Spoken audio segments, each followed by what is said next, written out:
respectfully. Pag sinabing ama, ay may paggalang. Aywan ko kung anong tawag ninyo sa inyong ama, pero sa Bisaya, kalimitan, papa. Sa ibang lugar, sabi nila, daddy. Sa aming lugar, tatay. Sa ibang lugar, itay. Pero yung lahat ng mga pag-address o pagtawag natin sa ating ama ay may kahulugan ng paggalang. Itong anak na ito ay may paggalang dahil tinawag niya ang kanyang ama na itay, papa. Pero gusto niya na makuha na ang kanyang mana ng maaga. Yun ang paano niya gagawin. Bagaman ginagalang niya ang kanyang ama. Alam niyo, dahil ako'y sa tulong ng Panginoon ay nagkaroon ng doctorate degree, at ang tawag sa akin, ako'y paordinary, ako'y pastor, at kapag ka ako'y nagtuturo, ang tawag ng marami sa akin ay sir. Pero kahit na alin doon sa tatlong yun, wala akong naiibigan kung tawagin ako na do, pastor, sir, o sa tatlong yun, wala akong naiibigang itawag sa akin ng aking mga anak. Sa iba, okay lang. Hindi ko kasi sinong pinapansin. Pag sinabi sa akin, do, okay. Pastor, okay. Sir, okay. Pero pag sa aking mga anak, kung ako'y nasa opisina, ang mga tutok-tok doon, ang mga papasok sa akin, ako'y presidente, kahit ako'y maliit na tao, napakagalang, halos hindi ko marinig. At pag binuksan ko, sir, pastor, pasensya na po kayo. Parang hiyang-hiyang approach pagkat ikay presidente. Dahilan siya, nagpipitagan. Pero kung ang aking anak ang pupunta roon, kahit na mabilis na buksan ang pinto, ay hindi ko sinasabing, bastos itong batang ito. At sabi ko sa inyo, alinman doon sa tinatawag sa akin ng mga tao, hindi ko ibig, ay tawag na aking mga anak. Kung pumunta doon ang aking anak at sabihin sa akin, Dok, pwede bang makahingi ng bako? Parang, hindi ano. Pastor, alis na ako. Hindi ko ibig na aking mga anak ay mag-approach o mag-address sa akin ng ganyan. Ang ibig ko ay kagaya ng anak na ito na nagsasabi, itay, papa.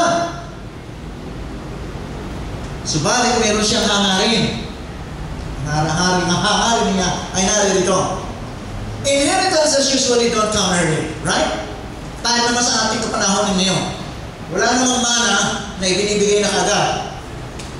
Pag sinabing mana, ay maaaring mayroong last will of the testament, o kaya ay may kasulatan na kahit buhay pa, pero hindi pa iyo. In Israel, early inheritance was legal. Sa kanila legal yun, but not polite. Bagaman legal, pero hindi kaaya-aya. Hindi nagpapahayag ng paggalang. Dahil ang ibig sabihin ay ibig mo nang mamatay na ang iyong magulang.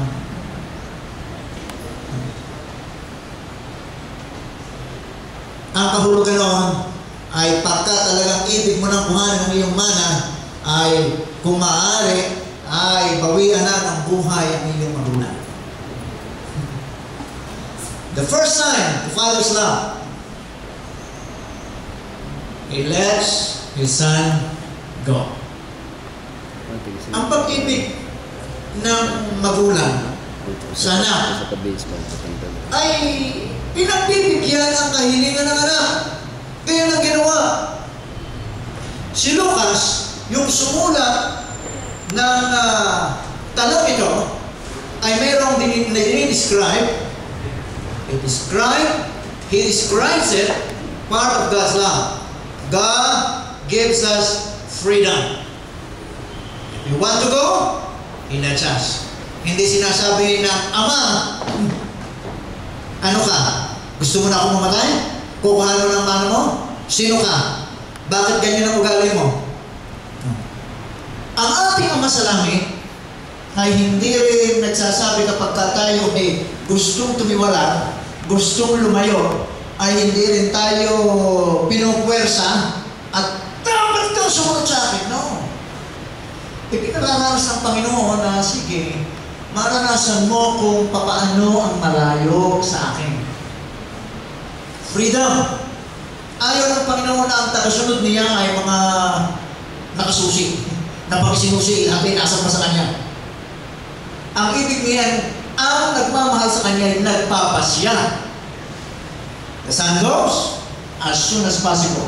Not only as soon, but as far as possible. Instead of sin, sa halip na kasalanan ang gamitin, ang image ay far country. Yun ay ang kahulugan ng far country ay talagang kasalanan, paglayo. It is a classic picture of human rebellion. At kahit naman ngayon, subukan nyo na you run away. Anong kahulugan? Ibig sabihin nun ay paghimagsil. Paglaban. Ayaw ko na sa tahanan ito. Yun ang kahulugan nun. So, 3 things, give out. Alin kaya ang mga nawala na? Number 1, resources. Naubos. Ibig sabihin, wala na. Pag binasa niya 15:14, naubos na. Bakit naubos? He squanders or he wastes his inheritance. Ano nakalagay sa Bible? Wildlife. Ang tawag sa ibang Tagalog, palunging pamumuhay. Ay ba po sa Bisaya, kung ano yung palunging pamumuhay. Nag-aaksaya. Aaksaya. Okay, naintindihan natin yan. People waste minds, bodies, and opportunities. Marami ang ganito. Alam niyo, mayroong isang lalaking 51 years old. Ang sabi niya, Pastor, pwede bang pumunta ka? Pinagpakaw siya. Pumunta ka sa bahay. Pumunta ka roon. 51 taon. Pagdating ko sa kanilang bahay, nasa balik ng karamdaman, ang sabi sa akin, Pastor, pwede bang ako ibinyagan mo? Sabi ko, mabibinyagan ng tao ito. Ay, may sakit naman. Saka, tinanong ko kung alam niya doktrina. Alam niyo, sabi niya, nung nire-review ko ang doktrina, Pastor, alam ko ng lahat yan. Maliwanag sa akin yan. Wala pa akong 20 taong gulang, alam ko na yan. Ngayon, gusto ko nang magpabinyag. Sabi ko, paano kita bibinyagan? Ay nasa banig ka ng karamdaman. May paraan, Pastor. Tinawag niya ang kanyang 4 na binatang anak. Kinarga siya patungo sa ilog. At hindi ko tinutulan ang kanyang pasya. Biniligan ko siya parang siya may sakit. Siya ay mahina ang katawan. Halos hindi ko siya mahawakan. Siya nakakapit sa akin, bagaman malaking lalaki, ay palibasin may sakit, nakaalalay sa akin, lumubog ako, iniahon ko, kinarga uli ng mga anak. Pagdating sa tahanan, may pagluha ang lalaking ito, bagaman malaking lalaki, may pagluhang nagsabi, Pastor, abot pa ba ako? Sabi ko, bakit ka nagdududa? Kanina, kaya ka nagpabinyag, hindi ka nag-aalinlangan. You express your faith. Pero bakit ngayon ang iyong itinatanong, abot ka pa ba? Oo naman, abot ka pa. Dahil ko rin nagpasya. Sa kabila na nasa ganyang kakalagayan. Ang lumuha lalo ka sabi, Pastor, hindi na ako abot. Sabi ko, wow, biglang nagduda ang lalaki ito. Sabi ko, sa iyong panampalataya, maliligtas ka. Naniniwala ako, Pastor. At buo naman ang aking panampalataya. Pero meron akong ibig sabihin kung saan hindi ako abot. Alam niyo sabi niya? Hindi na ako abot, Pastor, na sumama sa iyo para magdalaw, para mag-Bible study. Dahil mahina na ang katawan ko. Kung sa kaligtasan na tinutukoy mo, alam ko, napakapagpasensya ng Panginoon at hinayahan pa niya ako makabalik. Alam mo ba, Pastor, bago ako mag-20 taong gulang ay naalaman ko na lahat ng doktrina at alam ko ang katotohanan. Pero anong ginawa ko? Ako ay nagsugal, Ako ay naginom ng alak, ako ay nanigarilyo, at ginamit ko ang lahat ng mga bisyo na ako'y napalayo sa Panginoon. Salamat na lang. At mayroon palang paraan ng Panginoon para ako makabalik. Wala na ba akong di ang sakit? Pastor, ang pakaramdam ko, hindi na ako magtatagal. Pero salamat sa Panginoon. Tinawagan niya ako. At alam ko na hindi niya ako pababayaan. Kaunti lang ang panahon, namatay na siya. At tama siya. Hindi na siya umabot sa paglilingkod na malakas ang katawan. Bagaman siya ay nanampalataya. Pero lahat ng babalik sa Panginoon ay tatanggapin ng Panginoon. Mayroong tayong pagugol, hindi lamang ng salapi, kundi mga pagkakataon na masaya. Dahil ang ating katawan ay hindi napapakinabangan. Kung minsan, kahit ang ating isip ay puno ng mga makasanlibutang bagay. His environment gives out also. So resources, ano pa? Yung kapaligiran. Perhaps natural disaster was God's way of bringing him home. Without disaster, sun may not have turned back. So we can interpret our own tragedies, famines, through the love of God. Pwede natin pakahulugan na yung lahat ng mga bagay na yung nangyayari dahil mahal tayo ng Diyos. Dalawa lang ang pwedeng kauwian ng mga trahedya. Ang isa ay ang magtalaga sa Diyos at ang isa ay tanggihan na may Diyos. At pwede tayong pumili. Lalo na ang may mga trahedya sa kasalukuyan. Trahedya sa pamagitan ng karamdaman, trahedya sa kakulangan ng mga pagkakataon, trahedya sa pamagitan ng sigalot sa sambahayan, maraming mga kaganapan. So, nag-give up na ang environment. He shows some initiative getting a job. Sabi niya, wala na. Suko na ako. Ubus na. Nagkaroon pa siya ng initiative. Maghanap ng trabaho. At ang ibinigay sa kanya ng mamamayan doon, magpakain ng baboy. Alam niyo, ang magpakain ng baboy sa kanyang pinanggalingan, it was very degrading. Especially for an Orthodox Jew. So, it was so bad that he wanted to eat with pigs. Longings of people in far countries are about this high. Ang mag-isa, ganyan kalungkot. Kaya pala ako'y nakikiramay sa kalagayan ng ating mga nagtatrabaho, iniwanan ng sambahayan, na nag-iisa, na kung minsan ay naagaw pa ang passport. Ako'y may bayaw na pagdating doon sa Saudi ay inalipin. Kinuha ang passport ng kanyang amo, kinuha ng amo yung kanyang passport, inalipin siya, wala siyang mapagsumbungan, wala siyang mapuntahan. Hanggang sa siya ay tumakas. At kamakailan ay nakauwi. Galing sa abroad na wala kahit na ano. Ganyan ang naningibang bansa. Kung ikaw ay naroon at wala kang magasto, sino ang dadamay sa iyo? His friends were gone. Lahat na, wala na, naubos na. Alam niyo ang kanyang illusion? Ang ibig sana niyang isipin ay, ito, I have been that people are basically good. Pero, ang sabi sa Bible, wala eh.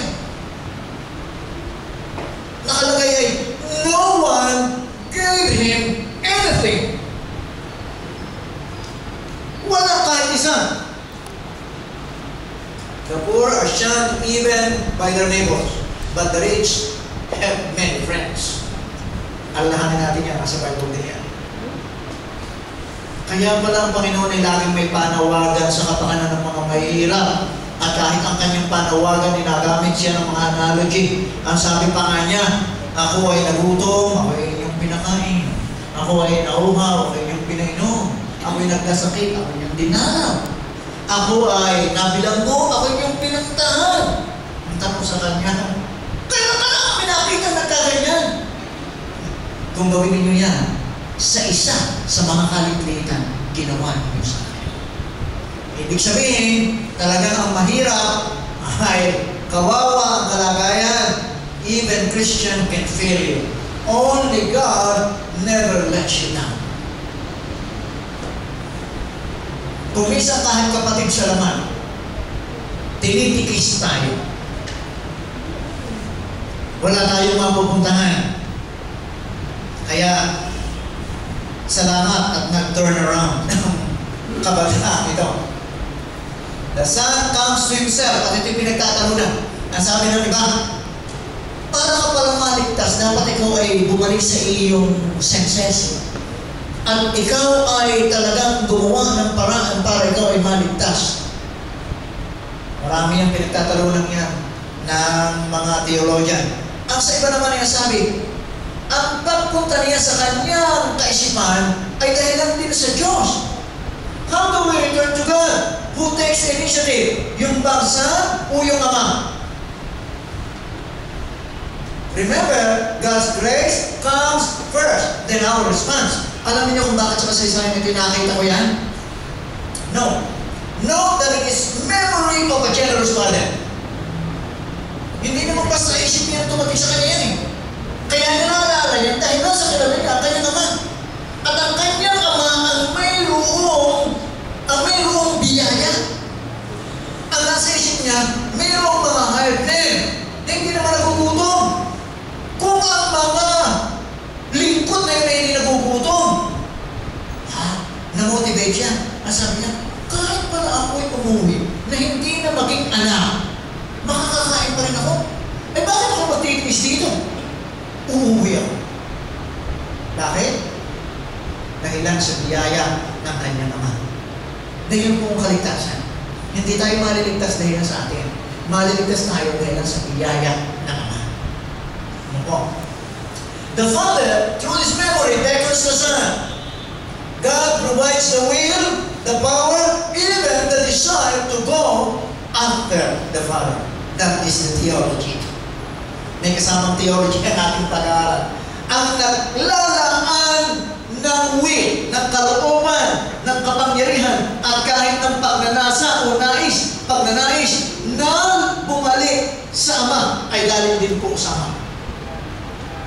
Pero, ang hindi ginagawa ng Ama para sa atin ay ang pumili. Yun po ang ating kapangyarihan. We have the power of choice. Pero tayo hindi bumalik. Pero yung paghimo, yung kapangyarihan, yung pag-akit sa atin na bumalik, pinababalik tayo ng Panginoon. When a person says, I am dying, they are not far from God. Dahil nakikilala ang kanilang mga kalagayan. He is straightforward and doesn't blame environment, friend, etc. Kapag ganito na at babalik na tayo sa Ama, hindi na kung sino-sino ang ating pinagbibintangan, malapit tayo sa Diyos. Pero kapag tayo malayo sa Diyos, at ang sinasabi natin kaya tayo malayo ay kung sino-sino,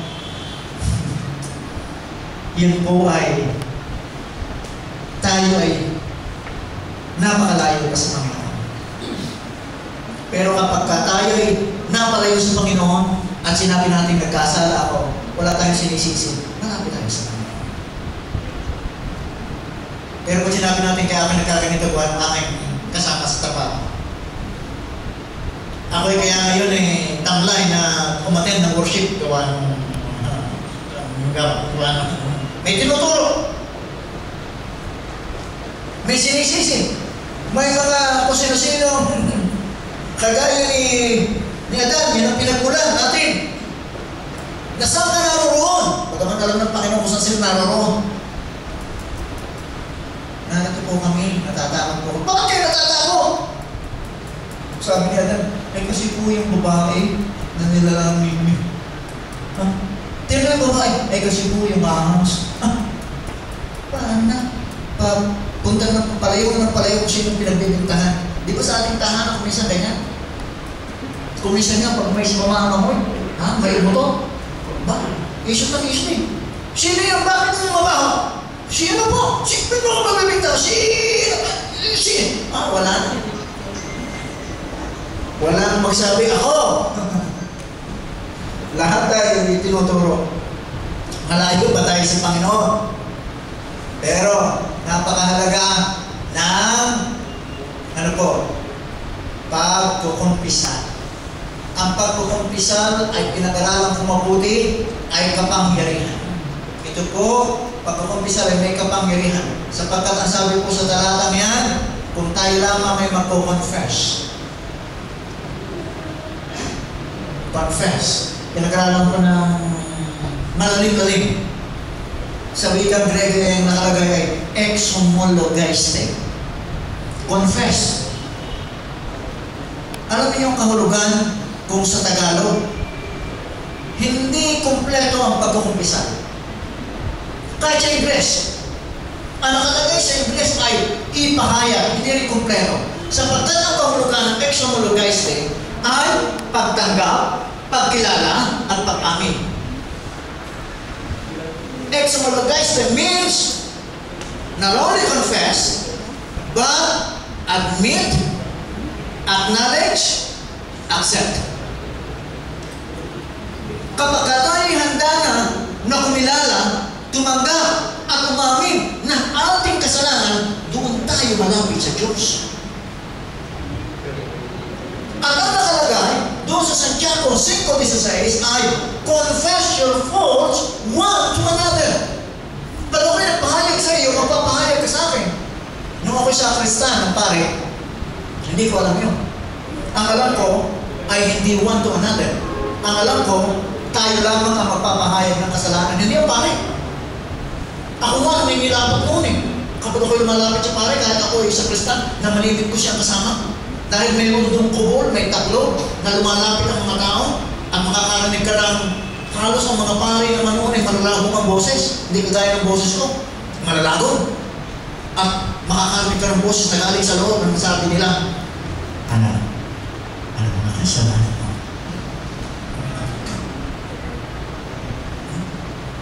At ipapahid mo naman ang kasalanan mo. Hindi mo pwedeng sabihin, Father, ang iyon naman kasalanan. Hindi pwede. Dahil yun ay pagkukumpisal. One way ang kumpisal. Pero yung exhomologeiste ay magpapahayag ka. Sabi, mga pahayagan kayo sa isa't isa.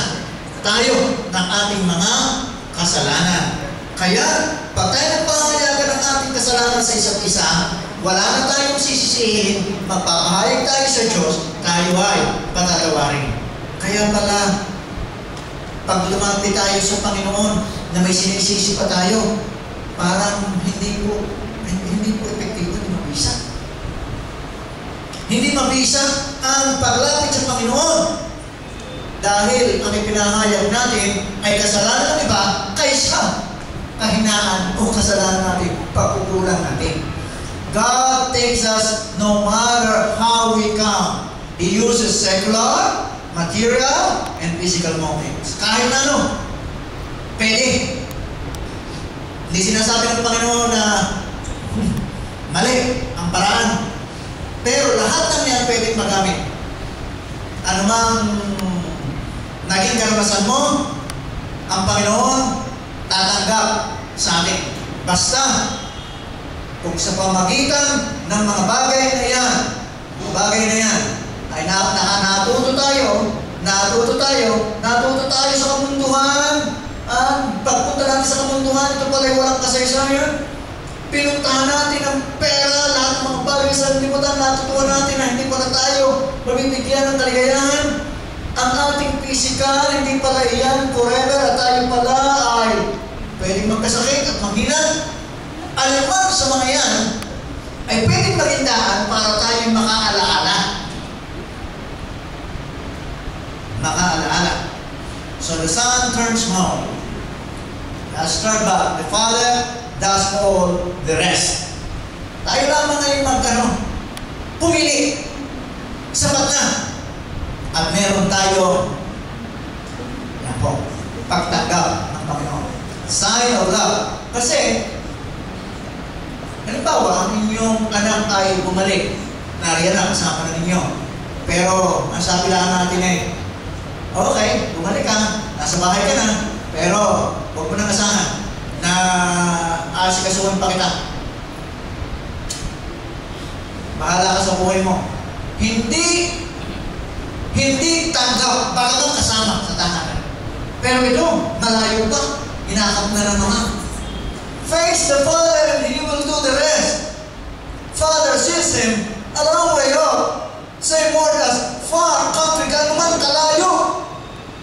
Father must have consideration every day. Lagi nakatanaw. Kahit malayo, matatanaw niya, kilala niya kanyang anak. He runs his son, which was considered very undignified. Hindi ka galagalan. Parang sinisira mo yung pagiging ama. At sino ngayon ang bababa sa mga anak para makakahiya sa isang ama? Ikaw ba ang pupunta? Lalayas-layas ka? Parang hindi nagpapakita ng otoridad ang ama. At ang mga ama kalimitan na hindi kayang tanggapin na sila'y nagkamali. Anak lamang kita. Huwag mo sabihin ako'y mali. Hindi pa rin maamin na mali. Alam niyo, napakahirap magsabi sa anak ng, anak, pasensya ka na ha. Hindi ko alam yan. Parang ang ama, gusto ko alam natin mga bagay. Parang nariyan ka pala. Yung naranasan ko. So the father wants the son. He doesn't wait for an apology or confession, but embraces him. And robe, ring, and sandals. All of them, or every one of them, signifies authority and full acceptance. Now, the lesson. Tungkol sa ama. Ano ang pagkakilala ninyo sa ama? Para sa prodigals, ito po ang ating object lesson. Come home. Sigurado ko sa inyo, ang ama ay mabuti. Come home, the Father is good. Pag ipinagpatuloy niyo ang kasaysayan, magtataka kayo. Ang anak na panganay kasama ng ama. Naroon sa bukid, nagtatrabaho. Laging kasama ng ama araw-araw. Hindi siya nalayas. Pero nung dumating ang bunsong anak at naghahanda, inutusan ng ama ang isa sa mga lingkod. Halika. Puntahan mo sa ating panahon, puntahan mo ang kuya nitong aking anak. Sabihin mo pumarito at may handaan. Alam niyo, pabalik na sana, pauwi na sana, nang marinig na may kagulo, may piging, may handaan, masabi, ayaw ko umuwi. Ayaw ko umuwi. Iyan na nag-aksaya ng lahat ng kayamanan ng aking magulang, ipaghahanda. Bakit ako? Naipaghanda ba kahit isang kambing? Ay, ngayon malaking handaan. Ayaw niyang bumalik. Ito yung isa pang mahalagang mission gusto kong pagpapanawagan sa akin. May mga nagbabalik na napalayo. At may mga kasama na alam nila hindi sila napalayo, pero sila hindi nakakabalik.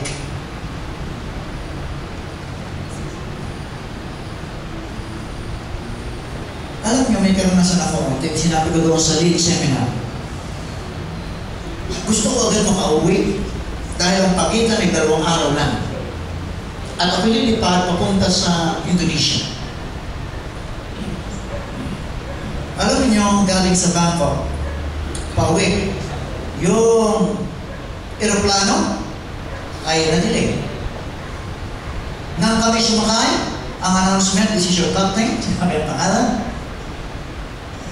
We want to tell you the reason of the delay. Our technical people fix. Fix? Ano? Nag-fix? Ibig sabihin may ginawa? Nakalala kami, nalipad namin ang plano. Pero noong sabihin na kaya na delay, natuwa ang mga tao dahil kahit delay, ay may inayos pala at lumipad na kami. Ibig sabihin, mas gusto namin yun. Kaysa naman sa hindi inayos, tapos lumipad. Ay, okay lang kung delay. Pero alam niyo, after 15 minutes, sumabog ang isang makina. Nag-blackout. Ang aeroplano hindi na maayos ang lipad. At nagsigawan ng mga tao. Madilim. Wala na announcement. At parang kami pababa, at papagsa kami. Alam niyo, nung magsigawan ng mga tao, ang mga tao ay nahiling ng tulong sa Panginoon. At nahiling ng habag sa Panginoon. Lahat ng mga babae walang hindi umiiyak. Ang lahat ng mga lalaki tahimik. Ngunit ang akin sinasabi sa aking loob, akala nyo ng mga babae, hindi kami umiiyak. Umiiyak din kami sa loob, ayaw lang namin ipalata. Ang mga lalaki pala ganyan, no? Ayaw pang ipakalata, talagang nagdurusan rin. Nasabi ko sa Panginoon, baka po talaga ito'y katapusan ko na. Pero ako po'y nagtatalaga ng aking buhay. Ako po'y kulang-kulang ng 30 taon sa gawain. Ginamit ninyo ako ng matagal na panahon. Pero kung talagang ito na ang katapusan, itinatalaga ko po ng buong-buo ang sarili ko sa inyo. Hindi ko na inisip na maligtas. Hindi ko na ipinanalangin iligtas ko ninyo kami. Ang ipinanalangin ko, itinatalaga ko po ang sarili. Hindi ko yung commitment lamang, kundi ang tawag ko'y committal. Alam niyo, nung maramdaman namin, ang aeroplano ay nakabawi. Nung makabawi ay tumaas, pati ala. Tumaas. Ako'y natingin, sabi ko, hindi naman kami lumalayo, pataas naman kami ng pataas. Alam niyo, nung makataas na kami ng mataas. Maya-maya, pababa. At siyempre, sigawan na uli ang mga tao. Ang sabi ng mga bahay, nasaan na tayo? Parang announcement. Pero alam niyo, siguro mga halos sa isang oras, nagkaroon na ng announcement. Ang announcement ay, babalik tayo sa dating lugar. We'll be back to the original place. Bangkok.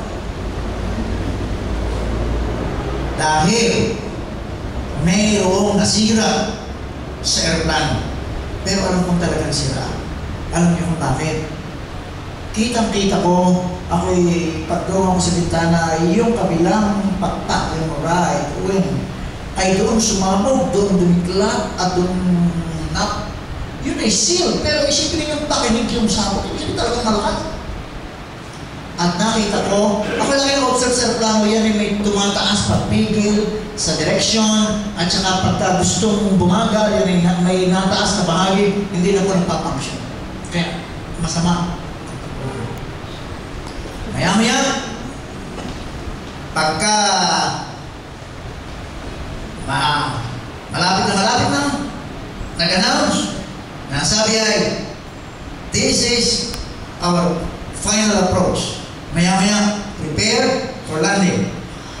Hindi namin alam kung paano lalapat ito sa lupa. Dahil kumakawag. Alam niyo, yung pala yung nakipag-arrange talaga doon sa airport ng Bangkok o sa Kapilalo pa, na kinakailangan malayo ang umabot dahil walang reverse engine para kami mapigilan at hindi naman pwedeng biglayin ng preno at sasabog.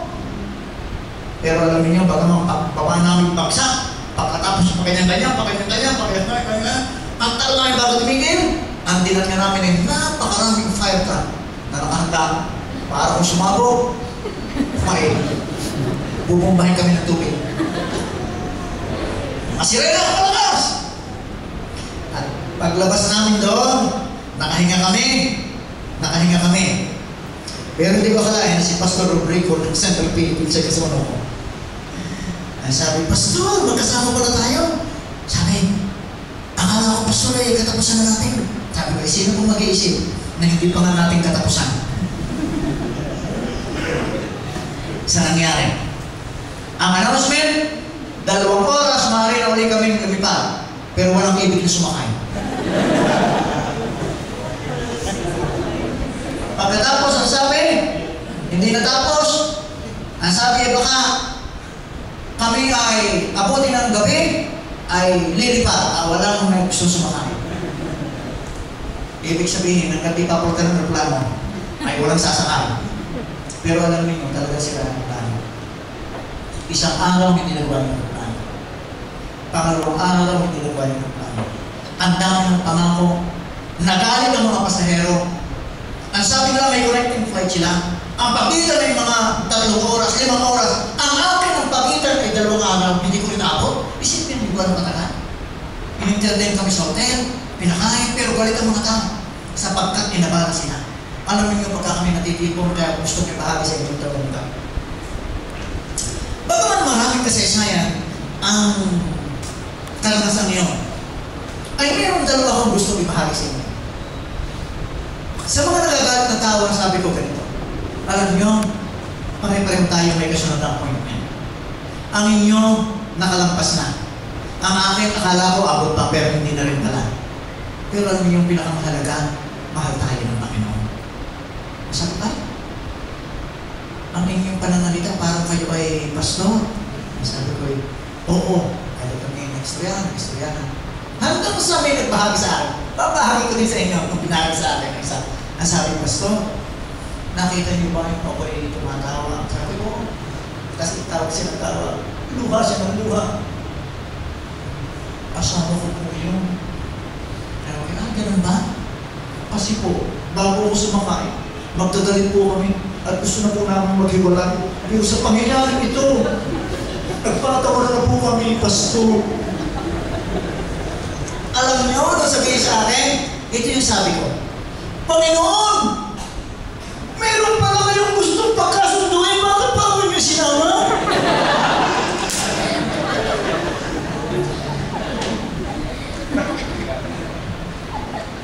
Yun ang aking sabi sa Panginoon. Meron siyang gustong ma-reconcile. Masabi ko, salamat sa Panginoon.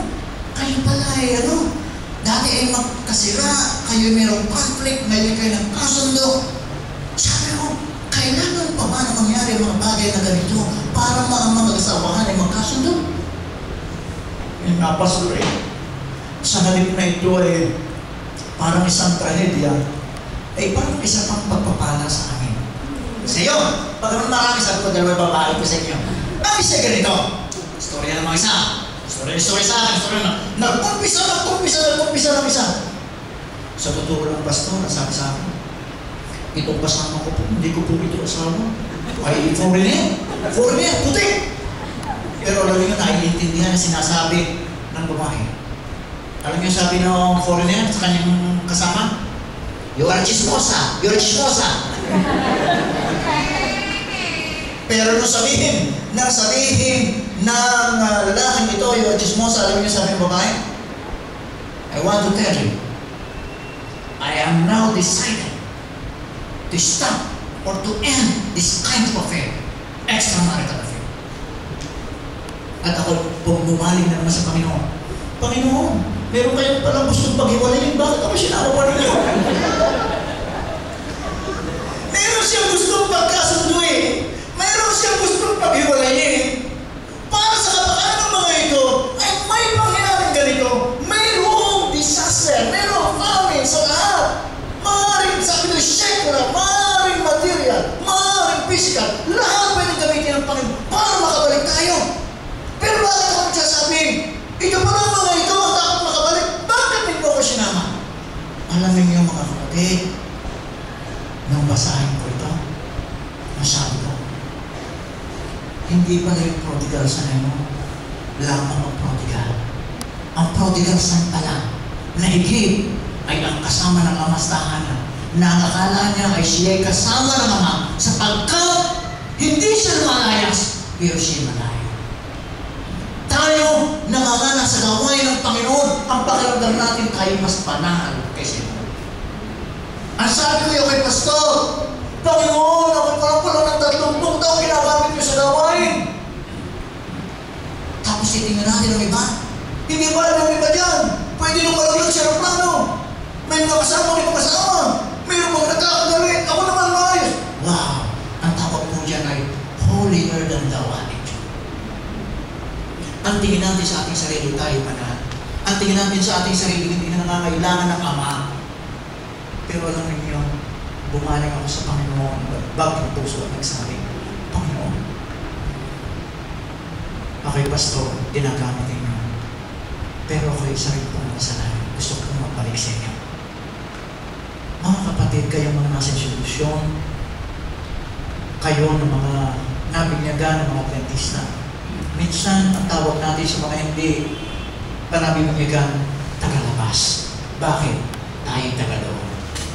Ang Israel, ang mga Hebreo, ang mga Hudyo, ang tingin nila sa mga Samaritano, mga tagalabas. Hindi maliligtas. Hindi nila kalahi. Marumi. Pero nalilimutan nila, makasalanan din. Nalilimutan ko bilang pastor, nangangailangan din ako ng pagliligtas ng Panginoon. Makasalanan din ako. Mga kapatid, in one way or another, we are all prodigals. We need the love of the Father. Let's go home. Total, tiyak naman natin ang acceptance. Come home, the Father is good. Pagpalagay tayo lang